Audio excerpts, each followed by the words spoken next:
everybody, and welcome into the best in true crime podcasting. This is True Crime Tuesday. I'm Tim Dennis. Let me tell you something, folks. I am excited about our guest today. We're going to jump right into it today. The book I read this weekend was absolutely astounding, entertaining, and will teach you some life lessons. I'll tell you that much. If you haven't gotten around in life, you will when you read this book.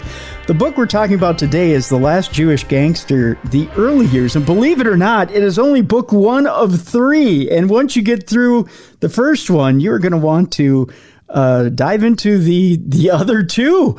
Although we'll find out from our guest, David Larson, when those other two will be available. David Larson's an award-winning Fortune 500 marketing executive, has written West, Journey Across the Plains, Mr. Meeks, a prequel sequel to West. The book we're talking about today, The Last Jewish Gangster, The Early Years. Mayday, a collection of short stories, a Silk and Thread screenplay adaptation with Debbie Allen. Savage Reprisal, screenplay adaptation. Pit Stop, which is a screenplay, ghostwritten a historical fiction fantasy, ghostwritten an autobiography of a boring man. You must have gotten a hold of someone in my family, David, that's for sure. And ghostwritten two fiction novels, one weaving two separate stories to merge and save a life while falling in love. The other, a tale of a global catastrophe which sends the world into an ice age and the band of preppers bent on survival. This is all interesting stuff. Like we said, his current project includes the second tome of The Last Jewish Gangster, The Middle Years, The Last Jewish Gangster, The Final Years, which I'm looking forward to reading both, and we will have David back to talk about those books as well. Kathy Serial Killer, a fictional account of a true crime thriller, and The Lamb's Pimp, an account of Larson's teen years raised by an evangelical holy rollers. Let's welcome in David Larson. David, how are you? I'm fine here in sunny San Diego. You say that as I sit in your former hometown or home state of Minnesota on a 70-degree day. We're not quite freezing, but we have been freezing through April and May, my friend. Oh, yeah, you betcha. Oh, yeah, you betcha. Well, you at least remember that. Thanks for remembering that.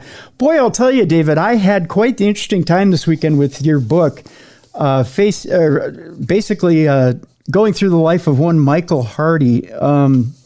Let's talk about Michael Hardy, shall we? Okay. He is one interesting cat, I'll tell you that. Give us a little background on Michael Hardy and his beginnings. Tell us a little bit about Michael Hardy, would you? I met him in 2013. I was introduced to him by, as it turns out, his therapist. After his therapist heard me read a opening paragraph slam that was being held at a local bookstore. I won first place, got to say a couple words, and this gentleman contacted me a month later through LinkedIn. Michael Hardy himself was, I interviewed him every week for 2.5 years. Okay. He was scary. Mm-hmm. First impressions, he was scamming me the whole time. Initially promising me like, hey, I'm going to have some big bucks here available for you. Nothing. He just needed a hand up. He was looking for $20 here. I told him to stop asking me if I could loan him money. I said, if I have $20, I'll just give it to you. Yeah. You know, he was bouncing around between effing people at Catholic charities aren't coming through, or the Jewish community services aren't fixing my bathroom, and he was working everything he could along the way. This book really shows his devolution kind of into a life of crime. Even though his mother rejected him, he was being raised by her father and mother. His grandpa was Southern Baptist. Her mother was Ashkenazi Jew. So you had this duality in this life at home, and his grandfather kept governors on Michael, kept him kind of in line. And when he died, when Michael was 12, his mother denied him going to the funeral in South Carolina. First time Michael tried to commit suicide. There's something interesting about Michael too. It's kind of a duality about him that really sets up things in the book for exactly what kind of rage and what kind of lovingness is in Michael that they fight each other throughout the book. And you've said something about that already, in that, you know, Daddy Roy is his name, his grandfather. The tender moments he has with him, just the hand on the shoulder from Daddy Roy versus the butting heads with Mother the entire time. The thing that interests me is he talks about the pride and the Star of David he has around his chest the entire time, but the most beautiful music he's ever heard in the world came from out of a Baptist church. And that Southern Baptist. Yeah, Southern Baptist church. There's these dualities back and forth with them. And one of the things that's pointed out in the book, David, is that he's a Jew who eventually converts over to Christianity, which I find fascinating. I made a mistake of calling him a Christian one time, and he about tore my head off. Really? No, he's a Jew. He believes in Christ, but he's a Jew. Really? And that was really, really important to him, that distinction. Yes. So he had to, in his later life, when he was so sick, he died on January 2nd, 2016. He was worried up to the point of death, you know, whether he was going to heaven or not. And, you know, Christ gave him a pathway there through forgiveness. He believed that might work. Okay. You know, it's like he was pulling on all the strings to hopefully he could get into a better place. Because really life on earth to him was... I'm sorry, living life on earth was what? Was hell. It was hell just living on earth. Just everything he was fighting. He just fought the whole time.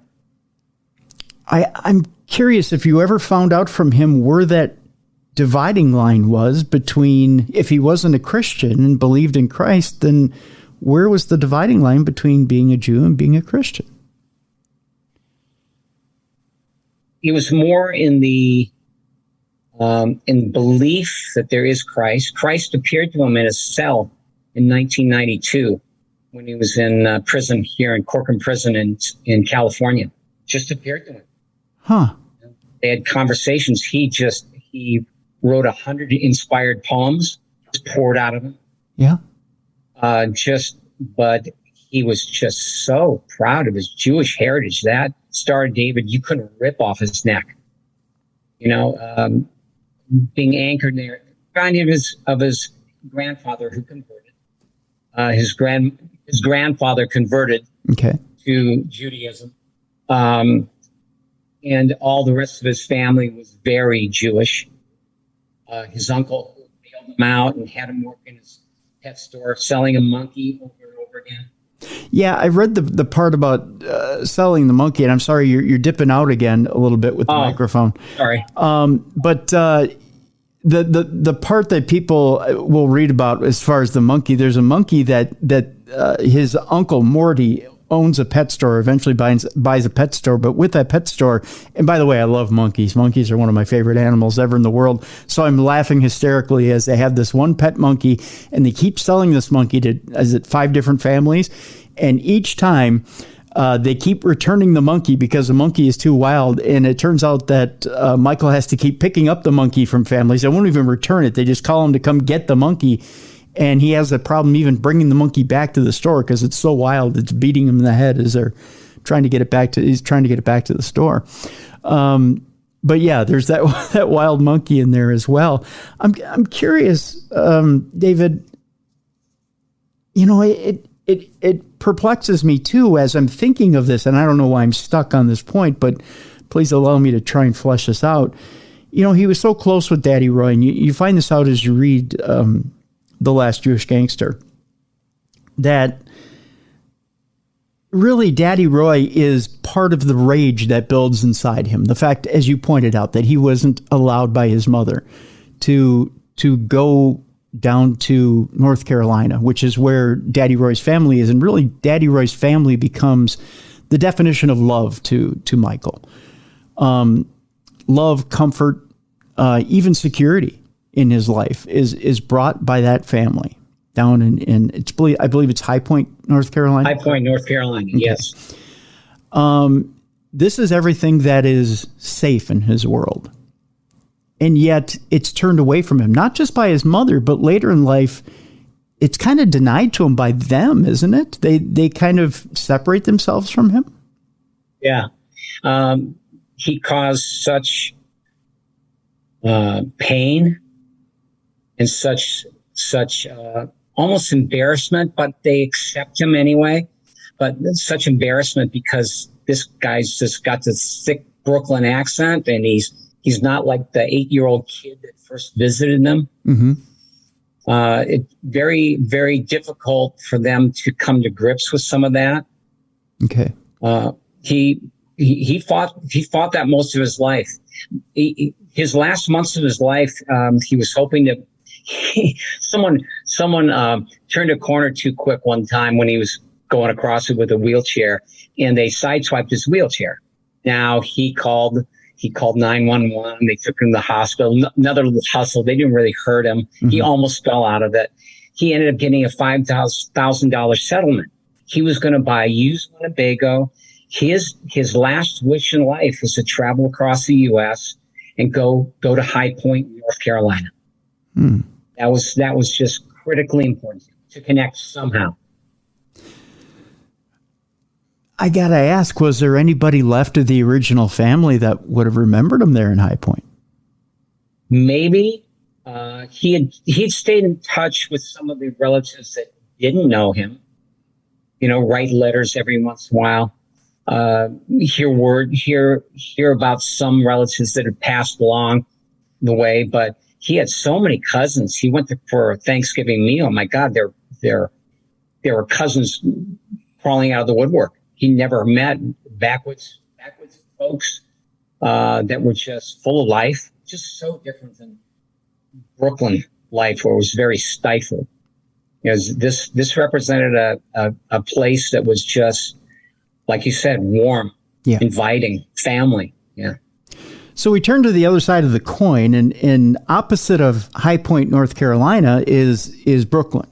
And in Brooklyn, you've got a cast of characters that there's some support there. There's Uncle Morty, which is mom's brother, who seems to be the anchor that keeps him from going insane. Uncle Morty is the guy who's kind of the fixer, isn't he? Yeah, he'll do the fixing. He'll do support. He'll bring bail money. He'll get him a job selling monkeys or selling ice cream. Mm-hmm. Ice cream truck until Michael gets in a big problem with a rival ice cream truck along the way.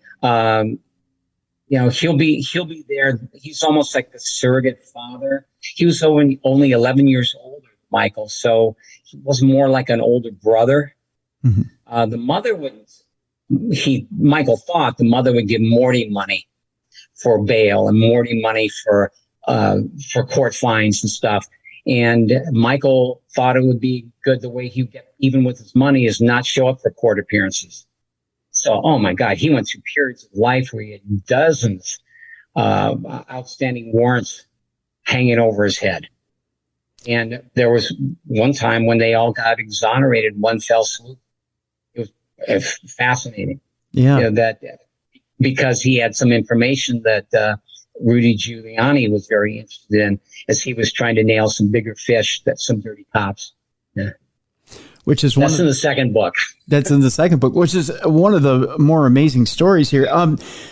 And really, Uncle Morty is what ties, and the only thing that ties Michael to his mother. And let's talk a little bit about Michael's mother, who's a real piece of work. Tell our audience, if you would, David, about Michael's mother, who she is, and how she ties into the story, and really ties Michael into a life of crime that maybe he wouldn't have had ties to begin with, or maybe wouldn't have sent him into this spiral of such extreme crime. Well, Shirley Rook, from the time she was about 15, used to go to Midnight Rose's candy store in Brooklyn, which is where all the people from Murder Incorporated got their in the back room got their assignments from the mob to go commit murders. And she just loved hanging out with these men. She was a vivacious redhead. I've seen a couple pictures of her that were stunning. In 1943, Bugsy Siegel arranged a screen test in Hollywood for her. And she traveled out there, did her screen test, and she wanted to be a star. And the studios told her, well, Greer Garson, Lucille Ball, started Rita Hayworth, other redheads, Dorothy Parker, sorry, you're nice, you're talented, but no, thank you. Mother, to lick her wounds, went down to see her aunt in San Diego. Mm-hmm. And there she met her first cousin, Roy Hardy. Yep. And he's a big, strapping sailor, looked like Rory Calhoun, a star from back in the 40s and 50s. And the relationship went a little bit too far. She got pregnant. And Michael Hardy was actually born in the Naval Hospital on Coronado Island with pneumonia. Mm-hmm. And a couple months later, they go out to Brooklyn. The father forces his nephew to marry the mother. So no son of mine is going to be brought up a bastard, Mm-hmm. Mm-hmm. And as soon as that's done and his father leaves to go back to San Diego, the mother dumps Michael with her parents to raise. And that's kind of that arm's length Michael always felt from her. I saw it in the way he viewed her all the time. And he would think, okay, you love them, meaning gangsters and those people she hung with, not me. You think they're tough? Watch me. Then you'll love me. And it just made him fearless. There wasn't anything he wouldn't do. He'd walk into situations with or without a gun, and he'd just dominate. Which, you think about it, that type of attitude is so out of control, so dangerous, so, and there were situations where Michael didn't walk away unscathed. If anything, he came very, very close to getting ended. I mean, for lack of a better term, there's a scene in the book that's talked about where he takes one too many chances, and maybe chances against rivals that could have very well killed him. There was a gang he formed of a dozen kids or so at the high school he went to in Brooklyn that he did out of self-preservation. And they had a huge riot. And he happened to bring a 9mm Roscoe tucked into the back of his pants. And when the riot started getting too close, bats were being slung and everything, he took out his gun, started firing, shooting people in the legs. And that was one instance, and they managed to get away. These days it would have all been, someone would have captured it on the cell phone. He'd been he'd been up the river.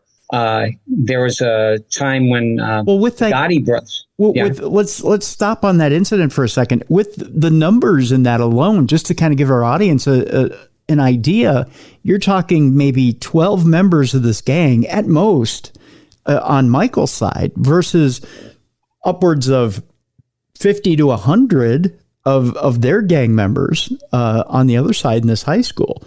And we're not talking the days of, like now where every kid's carrying something dangerous like a knife or a gun. We're talking bats and pipes and zip guns, which, are just basically slingshots with metal objects that, can pierce your skin, but they're not necessarily going to kill you.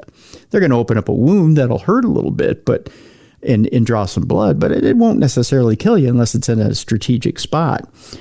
But it's at that point in that school that Michael decides that he's going to make a statement and pulls out this gun and charges a huge group of people and decides he's going to start taking out kneecaps, not kill people, but he's taking out kneecaps. And at that point, he makes a decision that he's going to make a statement, but he also realizes in a young mind that when he makes this statement, he's not going to go back to that school.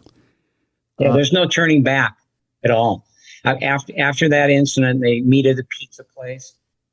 His gang does, and they're all just hyped up beyond belief. They got bruises and some are bleeding and stuff because they were chained as well. And they use trash can lids like gladiators as shields to try and block things that were coming at them. This big crowd. He left them afterwards and said, "Hey, I've gone the way of the gun. There's no turning back. You guys, good luck. Good luck." And then he had to bolt back to Florida, where his Uncle Morty lived. Yeah, try and cool down for a while. That's not only a huge decision, but that's a pretty. I don't want to use the word wise because wise isn't necessarily, one and one with a criminal mindset, but that's what's the word I'm looking for here, David? That's impulsive. Yeah, well, impulsive, true. Rash. It's rash, but I'm looking for like a word that I wish I had my thesaurus with me. It's kind of an out of body type of. There was like a wisdom and a realization that hit him at once. Yeah, and that he couldn't hang with these guys. That they weren't ready to go that depth, that extra mile that he was ready to go. He couldn't work with them anymore. Not only that, he'd outgrown them. Not only that, but it was more of a decision that says, you know what? Not only am I beyond the years of these guys are playing in a game that they're not ready for. I'm ready to go above and beyond to places that they would never go. So in other words, maybe they'll come around to my end of thinking in a few years or a decade, but these guys are playing with, pipes and bats and zip guns. But hey, you know what? I got a gun and I'm willing to use it. And I'm willing to go places that they'll never go at this young age. I may be, 14, 15, 16, whatever, but I'm ready to play with 25-year-olds, 26-year-olds. I'm ready to do things that are unspeakable, unmanageable, and ready to get into a life of crime. And these kids aren't. These kids are playing games. And underneath it all, subconsciously, he's hoping his mother hears, and she thinks so highly of him. That's what she says about the mobsters that she hangs with. Oh, this guy did this. Oh, this guy. Oh my God. She tells him stories about Pittsburgh Phil that went down to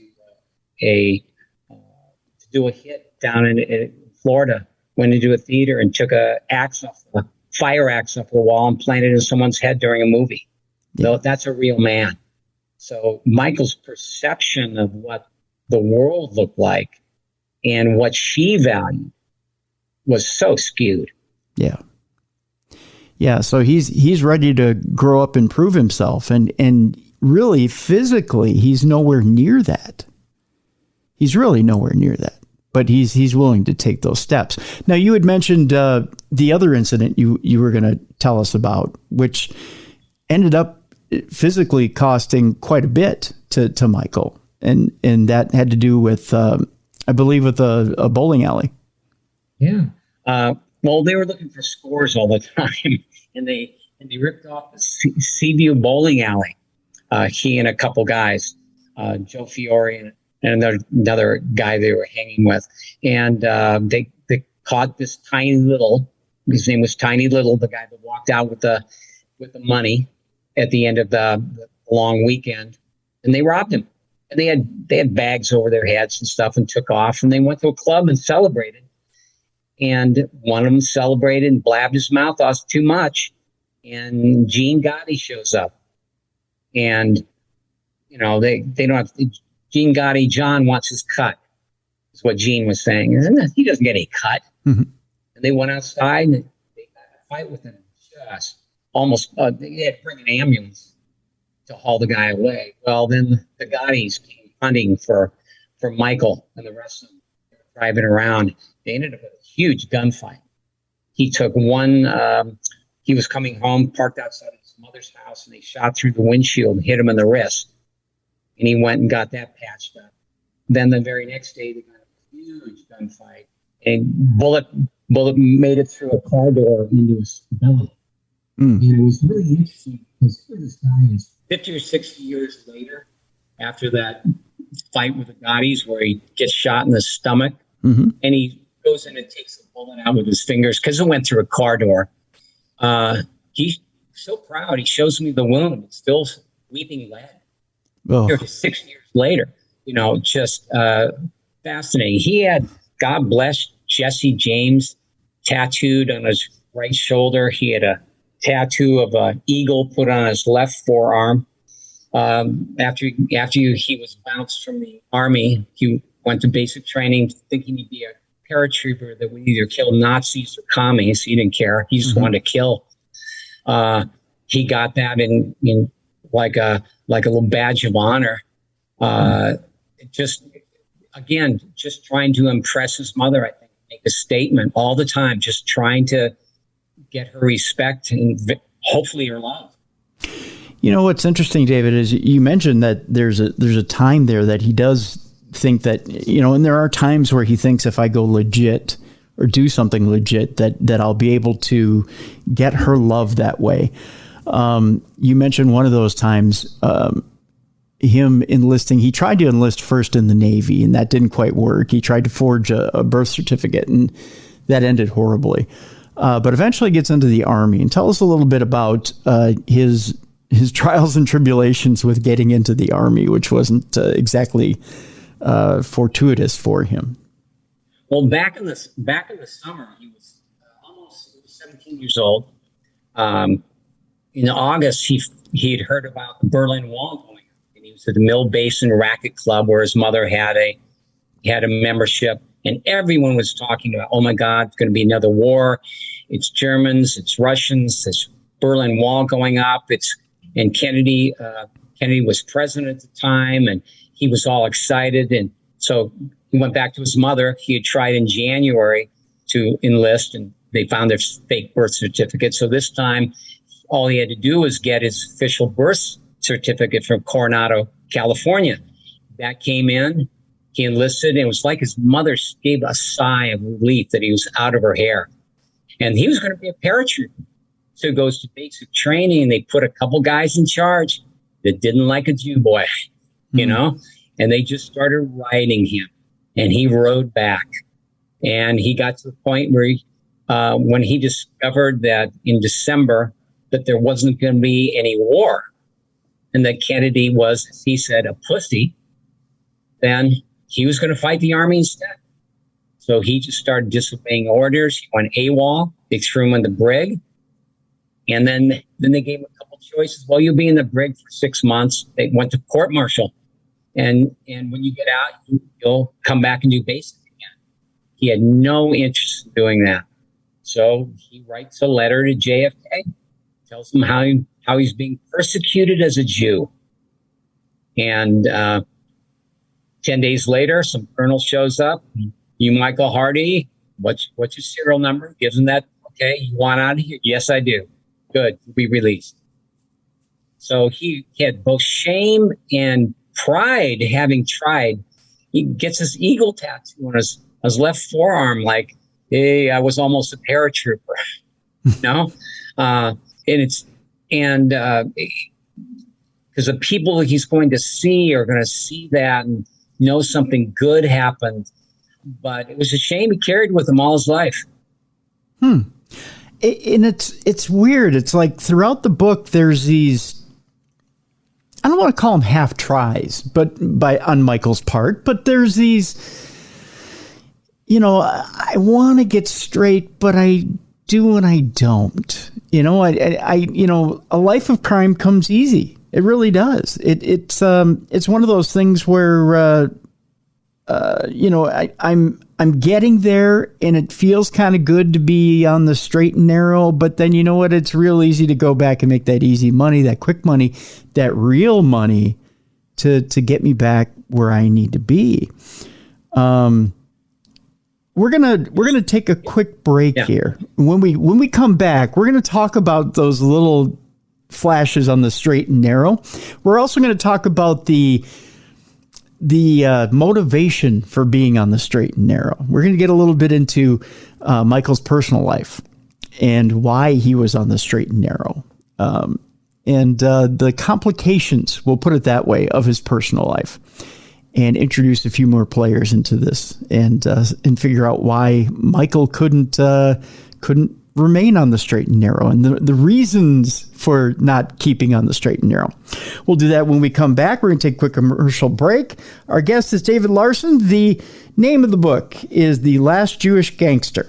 And when we come back, we're going to talk about why Michael Hardy can't keep on the straight and narrow, even though he wants to be, why he finds it so hard to stay there. We'll do that when we come back on the best in true crime podcasting. This is True Crime Tuesday.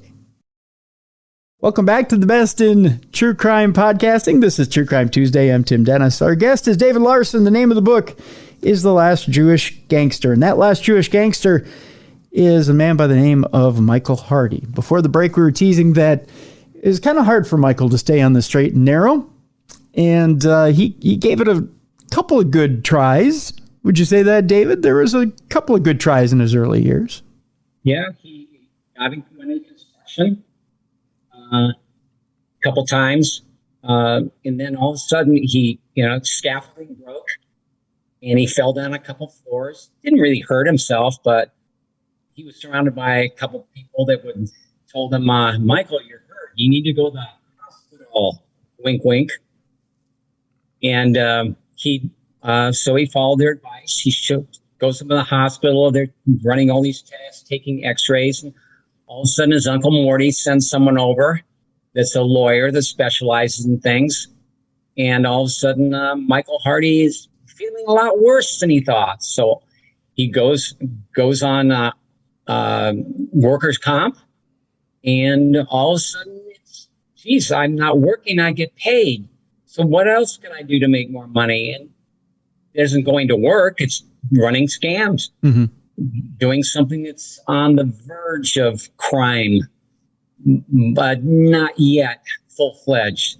Yeah. Then he's given a job later on of working as a security guard at a clothing store, and he sees people ripping things off, and nothing's being done. So he decides to take a suit. And then one night he's going through the stockroom, and he finds a box that's labeled Banlon socks, and he finds a whole bunch of cash in it. He's smart enough not to take it all. Mm-hmm. Half of it, ruffles it up to make it look like the rest of the money's there, and he splits it with the guy to get loyalty that got him the job. And out of nowhere, his buddy's getting $3,000. Michael has $3,000. Boy, back in the early 60s, that's big bucks. Yeah, it is. He's and all of a sudden there's a shift in him, and he's realizing he has this badge that he carries on his as a security guy, and you can go over to the Schenectady police supply, and he can buy a real police badge. He can buy some real police things. Now he has an idea of, oh, geez, I can pretend I'm a cop and go and bust drug dealers. All of a sudden, he's into a different world altogether. So his straight and narrow doesn't last very long.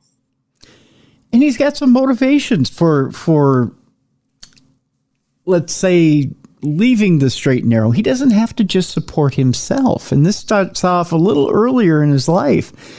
Tell us a little bit about, first of all, his mother, Shirley, says, well, you can't have kids. You're sterile. How did that story come up to begin with, David? Oh, she told him all along that he was incapable of having kids. And I think Michael shared this with me, that he shouldn't have kids. He's born of a weaker strain of two cousins, that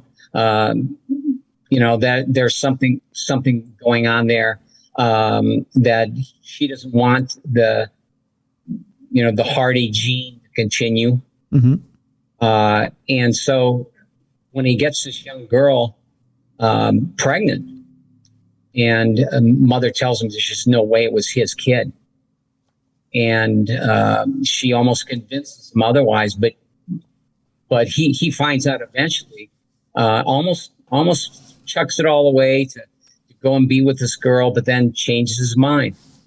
He gets busted for robbing a Greenville bar in New Jersey. And he's 19 years old. He's sent to a Bordentown Reformatory. That's in New Jersey, where he's set to do 2.5 years. And they allow conjugal visits. And a girl he met before then gets pregnant during that conjugal visit, and he has a son while he's in prison there. And that really causes a shift in him to watch his young boy. He gets to hold him there. And in prison, you have a lot of time to think things through. And he gets his GED while he's there. He's working on an honor farm where he everything from chickens to goats to crops. And then he gets to do graves detail, which is go exhume, 5-year or older graves and have those bones crunched up and use as fertilizer. Ugh. That's when he decides not to ever eat their vegetables again. Yeah, I don't blame him for that. That's kind of gross. But having a kid, having a wife, a woman he married was a Natalie Wood lookalike, he said. Mm-hmm. Just beautiful brown hair, those dark eyes, and he was smitten. And when he gets out of prison, his mother's there to pick him up in a nice convertible. She drives him all the way home, just not talking about anything real. Mm-hmm. Just she's asking him to behave when they get back to her place north of New York, not in Brooklyn. He agrees to do that, but it doesn't last very long. And their relationship was so tumultuous. There was, you say oil and water doesn't even come close to expressing what their relationship is like. So I have some questions because, okay, so Michael's got first of all, we kind of know it's BS that he's, by this time, that he's firing blanks because he's got the one son with D, I believe it is, right? Which is and then Sheila is his wife, correct? Yeah. Okay. So, and he's got not just the one, but then later on in the book, we find out he's got Cheryl, his daughter, who's on the way. So obviously Michael Hardy's firing on all cylinders, so to speak. Do you feel that his mother, is basically telling him this because she doesn't want to put up with another generation of Michaels? That's a good point. I didn't think about that, but that's probably more true than anything else. He was such a thorn in her side. Just as an embarrassment, almost. From the way she treated him at every turn. When she was arrested for, he was running a finger of the 5 fingers in an international car theft ring back in the early 70s. And she got pinched because he was driving cars out, brand new Cadillacs. This is really funny what the mob used to do. Mm-hmm. This is just, they would follow a guy home that had just bought a new Cadillac. And the guy pulls into his driveway out in front of his brownstone. He runs in to go see his family. Come on out. Let's go for a drive. The car's gone. They take it to not a chop shop, that's something like that, a big warehouse where they have access to all the VIN numbers and the VIN plates they used to put by the windshields. Okay. In all these cars in a junkyard, they take an old one, slap it up there, and they'd have the Albany DMV change the registration. Then the car was clean, so to speak. Not worrying about the other VIN numbers because everybody always checks the one up by the windshield. Right. Then he would drive them out. There were 5 fingers to this international car theft ring. He was in charge of the one on the West Coast. So he'd buy the cars for $600, drive them out. His mom's deal was she was going to sell them. And she was up in La Costa. She had a place there. She was the problem was she started letting these cars pile up, and it's always a little old lady complaining to the police. There's these new cars they have New York plates on them. Damn it. They're in my driveway. And they came out, camped out on her for a couple weeks, then approached her and arrested her. And she wanted to cut her time right away. So she gave up her son. Oh, that was the second time. In the 3 years before that, she had him do her time in Mexican prison. That's so it's crazy. just like he never learned. But he's searching for any way that he could impress her, that she'd respect him or love him or something. And I know you and I were talking before the show, and it just seems like, and I had pointed out that, Mother was the ultimate narcissist. She's just the ultimate narcissist. There's no, and I'll expound on that he was the whipping post, and her two daughters were almost like the showpieces. They were her pride and joy. They were the ones that she showed off. They were untouchable. They were the evil stepdaughters, if you will, in the Cinderella story. And really, Michael was Cinderella. Yep. The shoe never fit, though, ever. Right. Yes, the shoe never fit for Michael. It never did. And when you examine, at least in this book. When you examine and really Michael has a tough choice here, and this is why I'm bringing this around to Dee and Sheila. Michael really has this deep love of Sheila, but Sheila makes a mistake in the book that really gets at Michael. She rejects him in a way that affects him deep down, that makes him feel like he's not good enough. And it triggers something in him, doesn't it? Yeah. When he was in prison, Bordentown Reformatory, and by the way, the name Bordentown Reformatory, I would have never met Michael Hardy. He would have been three-struck in New York years later for a crime, for another felony. Had some court clerk not understood that the Bordentown Reformatory was for anyone up to the age of 21. They assumed it was for under 18. Reformatory, because had they realized that, he would have been three-struck for a crime. Really? That would have sent him away from prison for life. Huh. But while he was in prison at Bordentown Reformatory, after he got out, came home and everything, his first night with his wife, with Sheila, it was real special. His son was asleep in the bed, a little crib near them and everything. And after they finished, he started questioning her. It was okay. He was in prison for 2.5 years. If you met someone, it's okay. I'll forgive you. It's all in the past, And she finally broke down and told him, OMG. Oh, the rage he felt. The rage. And it changed everything in the relationship. Yeah. He continued on his, but there was no forgiveness. Impossible. He stayed with her, but it gave him the excuse to start womanizing, start just using women. Yeah. His biggest problem in life has to do with how he dealt with women because of his mother. Yeah. And there's a point too where he decides, well, there's Dee over here. You can tell Dee looks at me and she loves me with this deep love. And she really just wants to be a family, me and the kid and her. And it's kind of encouraged by Dee's mother that, you guys could be together. You could be a family. It's okay. You could just move in here.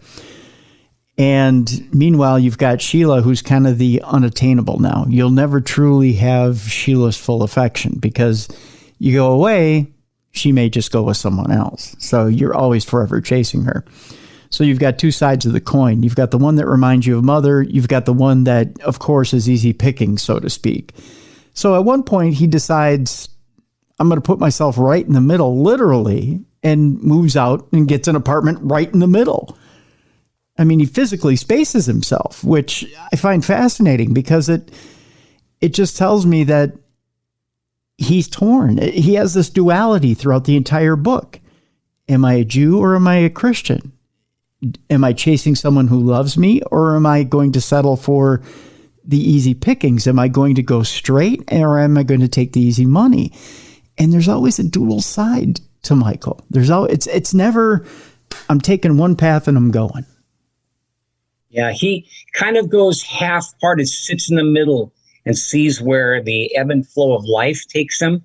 And the allure of easy money is what drives him most. I mean, he starts robbing banks with guys down from Boston because it's easy money. My God, they rip off one for $31,000 and he gets a quarter of that. Oh, almost $7,500. And he goes, okay, so instead of being the getaway driver, how do I get into the game? How do I get to go inside and tell everybody on the floor? He just wants to do that. And they said, well, get a gun. So he goes and buys a replica of Thompson machine gun from the Second World War. And the same company sells barrels of that gun because the replica has a fake barrel. Mm-hmm. Well, he buys a barrel separately, comes to his house, he loads it up, he goes down in the basement, he puts in that first clip, and he starts firing. And then he realizes, oh, these bullets ricochet. And he just barely misses. The bullets are flying around his head, but he knows the gun works. And then he gets to go inside the banks. Someone else drives. And that's what he wants. He just loved that, the power in commanding those people in the bank. And then he started robbing drug dealers, and with a number of people present even. And where he'd go in with a gun and just control the situation. Big crap games. He'd bust in on him. He'd get leads for stuff. He was very good at paying off his informants. There was a postman that used to inform him all the time where drug stuff was going on. There were a couple other guys that knew where big scores were going down, where money was being held, where there was a big crap game or poker game he could go rob. And he just loved that stuff. And he'd have the people strip down to their underwear. He'd just take off all their money. Mm-hmm. It was easy money. He just had no fear, which made it very, here's a guy that's 6'1", over 250 pounds. So he's not some, you think of a lot of Jews being kind of like a skinny Meyer Lansky type of person. No, he had that Southern Baptist part to his physique. Yep. And he would go in with the square jaw and just command. You know what I'm finding out, David, as I read this book, and I think a lot of our audience will find this out too. First of all, if you've pardon my language, Michael got in a lot of shit over a small amount of time. It was just, and I think, one, he blew through a lot of money. He would talk about going to a club and tipping a waitress $100. He'd blow through a lot of money for no reason. Okay, so there's that. But then the second thing is his mind was wired not so much to be frugal, but his mind was wired for action. He was addicted to the action. Okay, so it was very much so where's the next score coming from and what can we do next? So it wasn't so much the money, I don't think, because he would come away with a score for $1,000. That's okay. Or you would talk about boosting cars. He would boost cars for a while, and they come away with $500, $700 for a night. But that's okay. We're going to go out and do it tomorrow night. It was more the thrill of the action than it was the amount that they were coming out with. It was just to get in some dirt. And to get into the thrill of it. But he kept getting into it. But what I'm finding out about all this as I'm reading it is it wasn't so much the thrill of the action as I think it was easy not only to get into, but to get away with. You read, it's the ratio. There's a ratio to this. It's the how many times do I do it versus how many times do I get caught. And the amount of times you get caught isn't proportionate to the amount of times you do it, is it? No, I mean, he killed 19 people in his life, and he was only arrested one time. And I start the book there. I start the book with he's being arrested 5 years after he murdered his wife. I figured if people can swallow that and understand that, then they can handle the rest of the book, because that's pretty vicious. And his son Robert helped him bury the body. Yeah. He got his kids involved. His son was over 20 years old at the time. His son, by the way, just got out of prison. Really? He was the first. Oh yeah, he was the first prisoner that was three-struck up in L.A., and it was for burglary, because they consider that a violent crime, even though no one was home at the time, and he was going to be put away forever. Wow. They recently changed that three-struck law because of COVID and everything else. He got out about 6 to 9 months later. Really? Wow. So I've had the inclination thought of contacting you to interview him. okay. I would have the son of the last Jewish gangster would be a very different story. That would be fascinating. I don't know if I'd want to, because there were sometimes in the early days when I started interviewing Michael, met with him every week. I felt like going home and taking a shower. Really? There was so much anger, so much disgust in what happened to him in his life and where he's ended up. Here he was in a wheelchair, 325 pounds, missing half of both his feet to diabetes. Mm-hmm. I mean, he's in a Section 8 apartment that's really a converted garage. He's got a wife, which surprised me. Yeah. That's with him at the time, and just barely making ends meet. I mean, he's pissing off local merchants. He's shut down from going to this chicken pie shop on El Cajon Boulevard because he stole salt shakers and tried to shake them down once for a chicken bone that got caught in his throat. And they said, free meal, and then how about a pie? Oh, slice of pie? No, I want a whole pie. It just kept on pressing the envelope every chance he could. Even in his later years, even with his, so to speak, understanding of how to forgive, the Christ-like qualities you would see. Now, there's still this gangster in him that just wouldn't let go. Oh, how I got over that dirtiness feel of just taking notes and listening to his life was it's a story. If I just focus on it being a story, I can disassociate the wrath that he's coming out with as he's telling his story and make it palatable for me to be able to take these notes. So I interview him 2 hours every week, put those 2 hours through my writing group, come back with him, show it to him.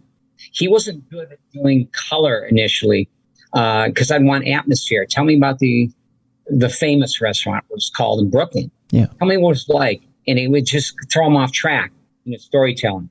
So I would just do my research, see what the famous restaurant looked like back in the 60s or something. And then I'd be able to write that up. Then he'd tell me what was wrong, change. And that actually worked out pretty good between us. But he spent all that time telling me what he did and finally why. And that's when the floodgates opened up as far as him being able to tell me how his mother impacted him. It was still not in my face. It was in between the lines. And you mentioned that you use an interesting tool, an interesting person to bring that out in the book, and that is his lawyer, or one of his lawyers, in a case that he's being brought up on. Is his name Michael Blatt? Is that the name of the Jimmy Blatt? That's okay. So he's a great guy. Is he? I met him. Michael. We had a chance for Michael to meet with him. In fact, Jimmy put us in touch with a Hollywood producer, okay, and a real big intellectual artist management who I signed with. Huh? And then Michael screwed up the whole deal. No. Michael got so impatient just Joel Gottler, which is like the uber agent that's made all great books and movies happen and everything. And just everything was coming together. And he was going to be going over to the London Book Fair and going to pitch this. And everyone on his team was all signed up, and I cranked out chapters of the stuff. And I gave him like 15 chapters to take with him to read on the plane. Mm-hmm. And 3 weeks later, it's taken forever. But he went there a week early, vacation time, the London Book Fair. And then the week when he got back was a Jewish holiday. Okay. And we weren't getting answers. We were getting anxious. And the first thing we heard back was, well, I'm not used to this book. And it's not written in third person. He's not used to that. So a couple of his team took a read at it, and they said, oh my God, the voice of this guy leaps off the page. All this stuff works. Okay. Hardy decided he was going to pull the big move, that he had publishers in New York ready to go on it. And we don't need you, And then Joel Gottler said, okay, never mind. Goodbye. Oh. So he couldn't help himself. He was trying to, and he kept on thinking that just Joel Gottler's got it out for me. He wants to put me on the frying pan, make me sizzle. No, it's business to him. It's just business. They don't care about Michael Hardy. Yeah. They want to sell books and make a movie. Yeah. No. His wife and I begged him not to do anything, but he still put his fingers in the pot, stirred too hard. No. That took care of that. No. Oh, yeah. So it was real close. And he had gone through, he'd gone through another guy that was hustling, supposed to tell a story and cut a deal. Well, before he went to prison in 1990, before he got arrested, November of 1990 for murder, in 1991, 90. Earlier in that year, Disney had cut a deal to take part of his life, this one incident in his life, and turn it into a movie. He got $150,000 for doing that. Really? Yeah. Oh, it had been his kids were set to go to what turned out to be McLaren Hall, is a orphanage type setup in El Monte, California. And they were at a court hearing. He'd just gotten out of prison and for something else. And the judge looked at him. He said, well, you're unfit. He looked at his mother and said, well, you're unfit. He looked at Hardy's wife. He said, oh, you're unfit. she had been a hooker and just all this crazy stuff. So he said, he remanded them to go to this foster care facility. Okay. Well, his daughter told him what was going on at the foster care facility, and Hardy followed the bus, took out a gun, crashed into the bus in the back, took out a gun, hijacked his kids, kidnapped them, and a pregnant black girl went in their car and started taking off. They dropped off the black girl at her grandmother's. They started taking big cross country, national manhunt and everything. However, he called up a reporter at the LA Times, and he told them what was going down in McLaren Hall. And they made it all the way to Brooklyn.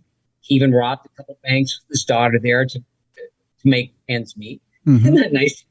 Or things like that. It's a nice bonding ritual. I know, yeah. real bonding on the road. His wife ends up going crazy, calls the cops. He gets arrested, taken to Rikers Island, brought back to the LA County jail. And the guards are treating him like gold, because by the time he gets back, this whole case with McLaren Hall is broken open. They found a big torture chamber downstairs below the orphanage, all the stuff that was going down. So he's a hero. Wow. Yeah. Oh, really. That's probably one of the good things he did in his life, but for the wrong reasons. But they made a movie. They made a movie starring Patrick Swayze and Halle Berry called Fatherhood. And Michael was supposed to be part of their promotional tour and everything for the movie. And after he got arrested for murdering his wife, and the movie's going to come out months later, they just scrapped that big promotion, just released it a couple years later, real soft release, nothing happened to it. Again, just managed to screw up something. Jeez. Yeah, he couldn't help himself. He couldn't, it's like a shark that has to keep moving or he dies. That's exactly what it is. Yeah. He just had to, couldn't be by himself. And it's very obvious in The Last Jewish Gangster, the early years, that it's exactly that. He has to keep moving. He has to keep moving or he's going to die.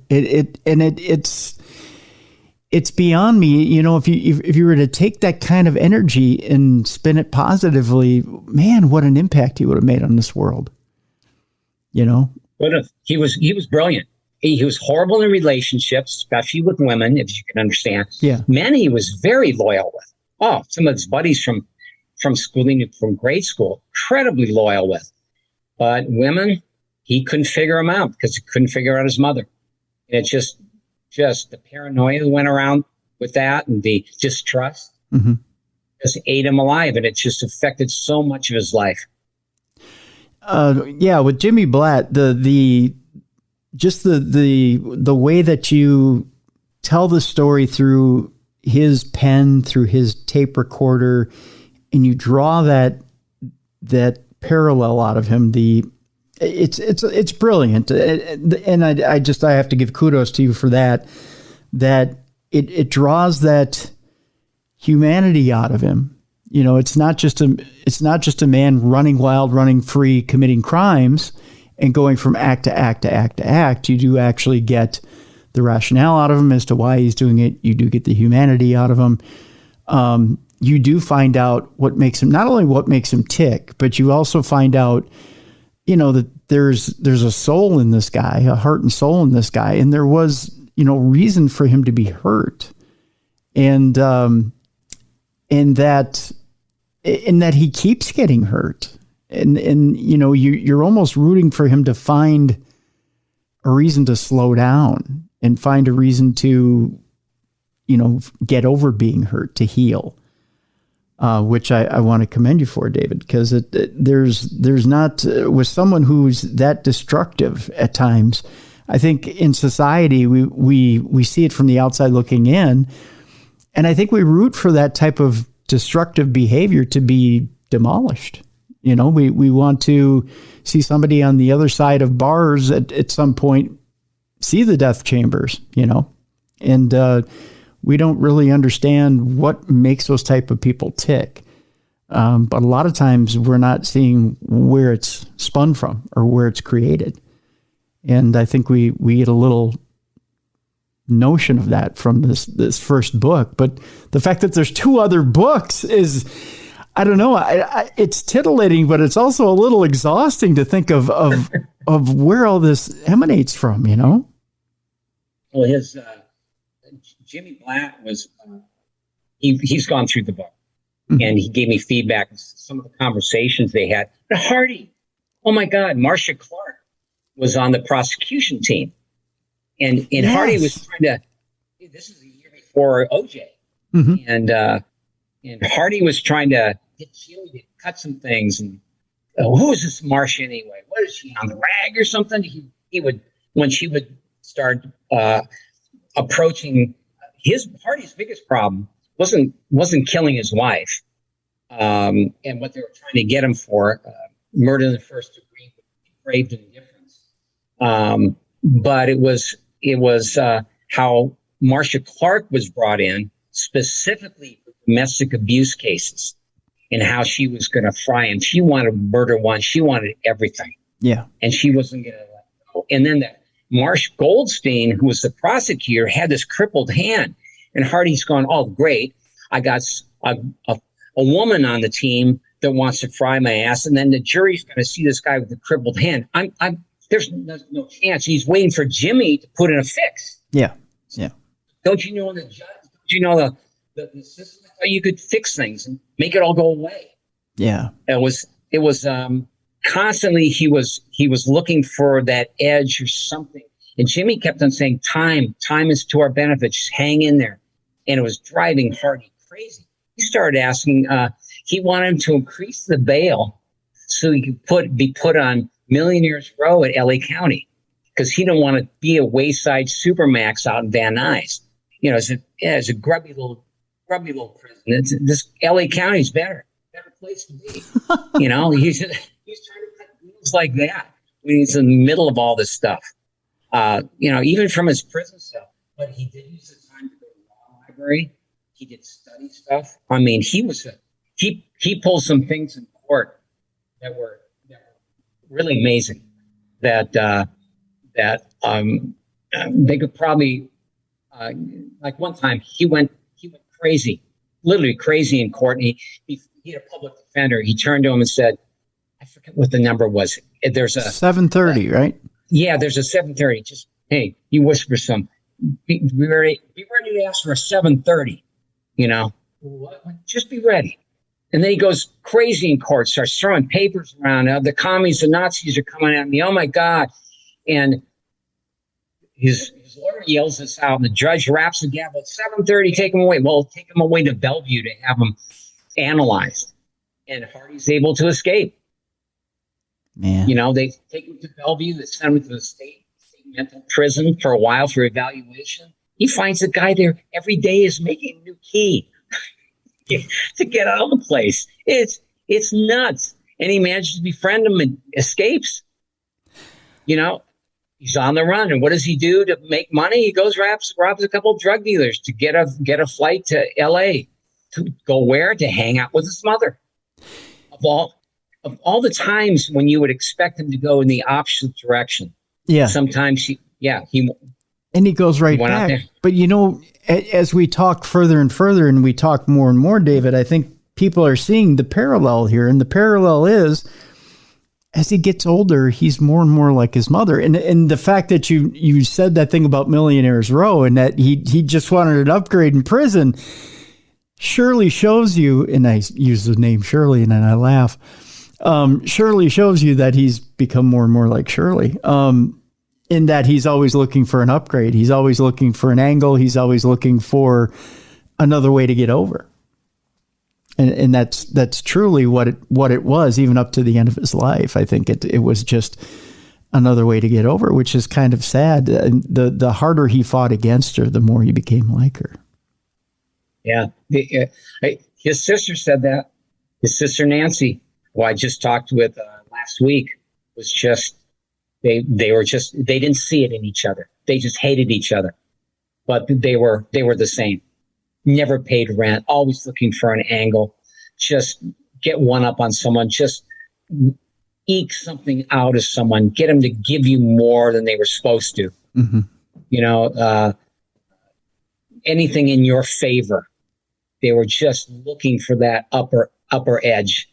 He did it from everything from local businesses where he went to a 420 shop that sold paraphernalia and out here to, he was scamming people because he'd take a diabetes medicine and sell it black market. Like he'd get extra, you know, he tried to take his dog and who they lost AKC papers for. They made up some fake ones. He was trying to pick up some stud fees off of them. And when that one wouldn't work, he just accused his dog of being a homo. You know, it's just the way he worked. It was entertaining many times. Unbelievable. But so you even said earlier that there were times where you felt like you had to go home and take a shower after meeting the man. But now that you've had some separation, like you pointed out, he passed away in 2016. When you look back now, and final question here for you, David, when you look back now and you look back at the man who is Michael Hardy, what redeeming quality can you say this man had? If you had to look at him and you had to paint him in the best light you could paint him in, David, what redeeming quality would you give Michael Hardy? What did he have? Loyalty. Yeah.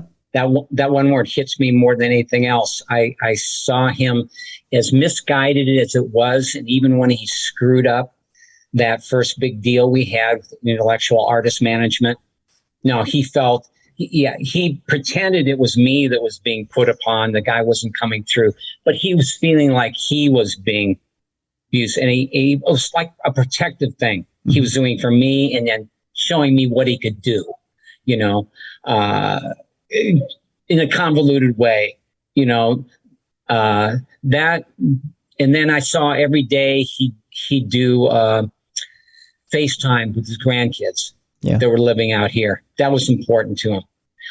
I saw. I have to share this with you because it was so cool. Sure. I was in the middle of a meeting with him, and his daughter calls, and his daughter Cindy's asking, "What am I going to do about my 14-year-old daughter?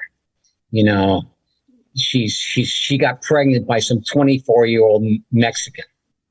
You know, and instead of Hardy saying, "Well, that's rape, let's fry this guy," you know, he says, "Oh, she's not behaving?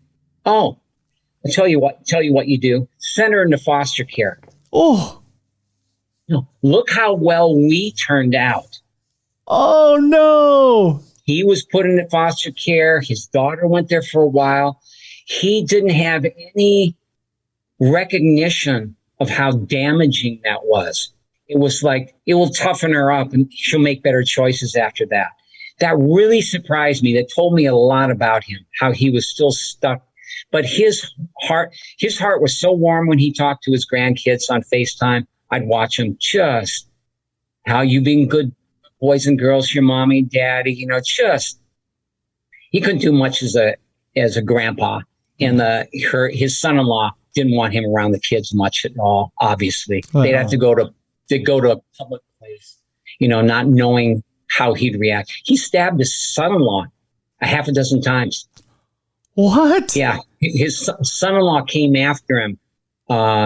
He drove over his place. He's so angry. I forget what it was about, but he came out to his car, jumped in he put his head to the car. Hardy couldn't get out. He's in a wheelchair. Yeah. He pulled the guy in by his shirt collar, took out a knife and started stabbing him. Put in the hospital for 6 months. Oh yeah. Guy never squealed on him though. Wow. Yeah, that was later on in life. Wow. Dangerous to the end, huh? Oh yeah. That's why I was a little cautious about. One time I asked him, I made a comment, well, that was really your ego getting in the way. My ego? My effing ego? You want to see an ego? Okay. Okay, easy, buddy. you know, of those stories he told me too, I looked for corroboration as much as I could because, you know, people can be long-winded. Someone like that. He was just a superb storyteller. Yeah, he was a great storyteller. He'd fall into present tense when he'd tell a story rather than just past tense. Well, I went here and went there. No, I go in the room, I got it done, I stick it in his face. It wasn't stuck it in his face. No, he's reliving that scene. And I try to make that come out in the book so that that's the way he talked. Interesting. Huh. Although, you know, I mean, stereotypically, when you watch gangster films, they tend to talk in that present tense when they're reliving something. It's almost like a form of PTSD, especially when you're, you know, when you're reliving some of those more traumatic scenes. You tend to be reliving the moment if you tell it.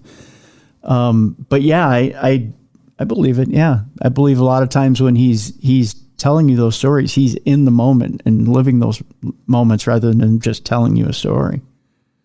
Yeah. Well, he sure had some admiration for certain people in law enforcement he dealt with, though. It was fascinating that he didn't think all cops were bad, or, you know, all jailers were bad, all the screws, you know, the guards were bad or anything. No, he just kind of took. He had a black kid in his gang in high school. Mm-hmm. He didn't make any distinction. No, although he used the N-word. Yeah, people acted a certain way. Yeah. I've told this before on the show. I'll say it one more time, and that is that my grandfather, even though he was in World War II and he fought in Corregidor in the Philippines, when I was in high school, he had me help him build a Japanese waterfall in the backyard. Yeah. And then when I asked him why we were doing this, he said, because I had to fight the Japanese in World War II doesn't mean I didn't respect my enemy. Ooh. Yeah. Ooh, that's nice. And that was the exact words that came out of his mouth. Doesn't mean I didn't respect my enemy. So I have a feeling that was a lot of what was going through Michael Hardy. Just because he fought them doesn't mean he didn't respect them. Yeah. And there was probably some that he fought that just because he fought them didn't mean he didn't respect them. Just because they were on the other side of what he was doing or what he was trying to accomplish didn't mean he didn't respect what they did for a living. So, although there were probably some that treated him unfairly, that those were the ones he didn't respect, and he probably do what had to be done. But there were probably some that, he had to fight with that they earned his respect. So yeah, I get that mindset. Good. Yeah. Yeah. Well, he was one of those. Yep, exactly. Folks, I'm going to encourage you, go out and get that book right now. It's available on Amazon. We also have a link in the description of this program for you to go out and get that book right now. The Last Jewish Gangster, The Early Years. It's book 1 of 3. I'll tell you, David, I'm looking forward to books 2 and 3 because I got to find out what happens here with Michael Hardy. You've kind of teased us a little bit. There's the Giuliani years, which are coming. And is Nick Pileggi making an appearance in 2 and 3? He's been a force in Michael's life. In number 3, he will. Okay. He actually meets him in number 3 and stays in touch with him. Okay. And he really helps him out when Hardy gets out of prison. Okay. In early 2000. Okay. And gives him a leg up and wants to see him do well. Okay. So, and Nick Pileggi, of course, the man behind Wise Guy, Goodfellas, and Casino. So we got more story, folks, that'll be out there. But pick up the first one first, The Last Jewish Gangster, The Early Years, book 1 of 3. David Larson, thank you so much for spending time with us here on True Crime Tuesday. We look forward to having you back to talk about the middle and the end years there. It's been a hoot. Thank you so much, Tim. Thank you, David. We appreciate you. All right, it's a time where if you're listening to the free version of the show, we must bid you adieu. But if you don't want to leave us right now, you don't necessarily have to. What you can do is you can go to Stitcher.com, click on the subscribe button under Stitcher Premium. That will get you to listen to Dumb Crime, Stupid Criminals. That'll get you to listen to the ad-free version of Darkness Radio. And that'll get you to listen to hundreds of podcasts ad-free and expand your audio horizons more than you could possibly ever imagine. And the best thing is you can do it for just $5 a month. Do it right now. Go to Stitcher.com, click on that premium button, subscribe to Stitcher Premium for just $5 a month. You'll get Dumb Crime, Stupid Criminals as far as True Crime Tuesday. You'll get an ad-free Darkness Radio. And of course, you'll get hundreds of podcasts ad-free and expand those audio horizons. Go ahead and do it today.